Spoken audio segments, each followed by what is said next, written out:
MG group काटे मानवली पूर्व आयोजित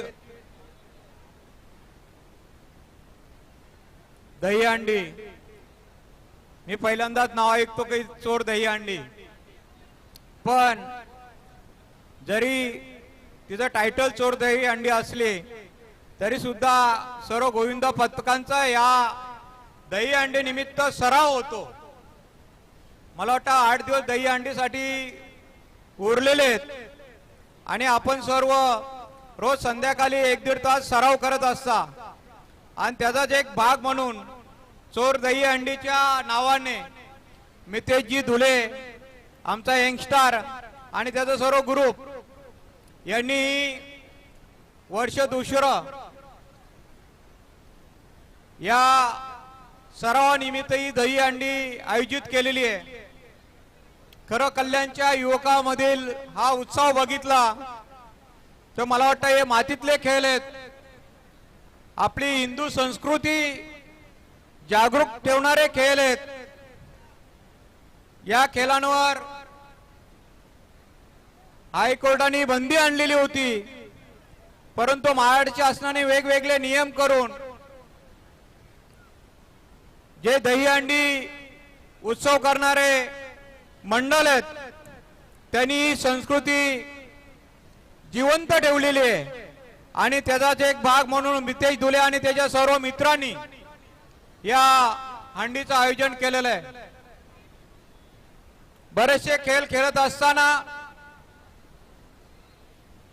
जेव्हा आपण मनोरे रचत असतो त्यावेळेस बरेचसे ऍक्सिडेंट होतात, बऱ्याचशा जीवावर हे मनोरे बितले जातात, म्हणून त्याचा एक भाग म्हणून आजचा हा या चोर हंडी निमित्त सरावाचा दिवस म्हणून ही हंडी आपण खेळत आहात। नक्कीच आज इथली व्यवस्था बघितली, आम्ही सुद्धा दहीहंडी आयोजित करतो आणि जे सेफ्टी बेल्ट लावलेलं आहे, जे शेवटच्या मनोऱ्यावर चढणारा जो दहीहंडी फोडणारा युवक आहे त्याला कुठच्याही प्रकारची इजा होणार नाही याची पूर्ण काळजी मितेशजींनी घेतलेली आहे। नक्कीच आता आम्ही चर्चा करत होतो, बदलार मध्ये सुद्धा आम्ही 10-15 दहीहंडी ठेवतो आणि मला वाटतं मितेश आज आम्ही इथं गेल्यावर सर्व दहीहंडीवाल्यांची जेव्हा मीटिंग आहे त्यांना सुद्धा या सेफ्टी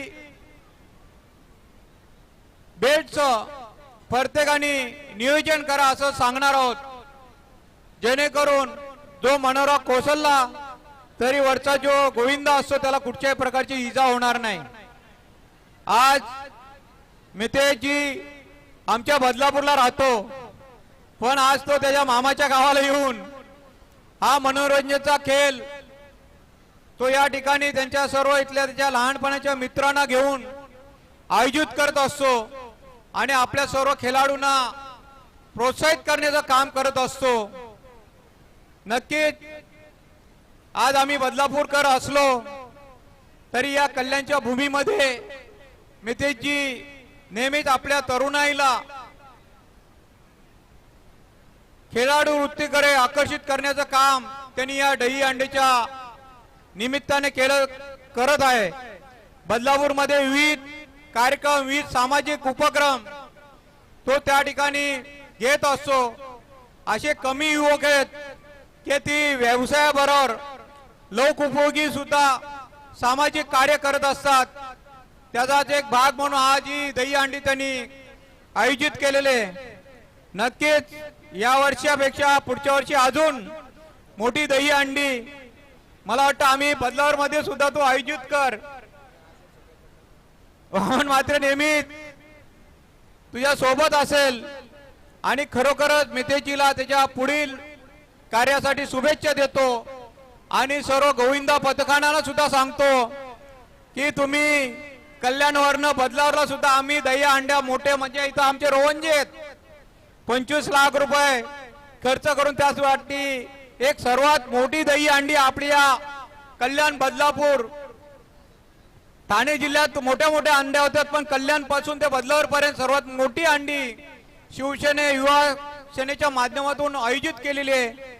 सर्व पथकांना मला वाटतं जो पहिला येईल आम्ही फक्त एंट्रीसाठी 10,000 रुपये ते देणार आहेत, सलामीसाठी एका पथकाला 10,000 रुपये देणार आहेत आणि जो पहिली अंडी फोडेल त्याला 1,00,000 रुपये, दुसरी फोडेल त्याला 50,000 आणि तिसरी फोडेल त्याला 25,000 रुपये असा बक्षिसांचा वर्षाव त्या ठिकाणी.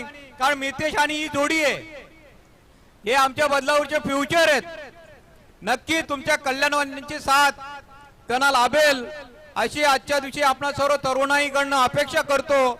आणि सर्व गोविंदा पथकांना 17 तारखेला मला वाटतं एकदम जोशाने आपण या कल्याण अंबरनाथ बदला 16 तारखेला गोकुलामी अष्टमी निमित्त ज्या दही अंड्या होणार आहेत त्या प्रत्येक दही अंडीला सही सलामत जाऊन प्रत्येक दही अंडीला सलामी देऊन ज्या ज्या ठिकाणी आपल्याला जास्त मनोरे लावून फर्स्ट प्राइज मिळो एवढ्या शुभेच्छा देतो आणि या ठिकाणी थांबतो. जय हिंद, जय महाराष्ट्र. धन्यवाद वामनदादा म्हात्रे.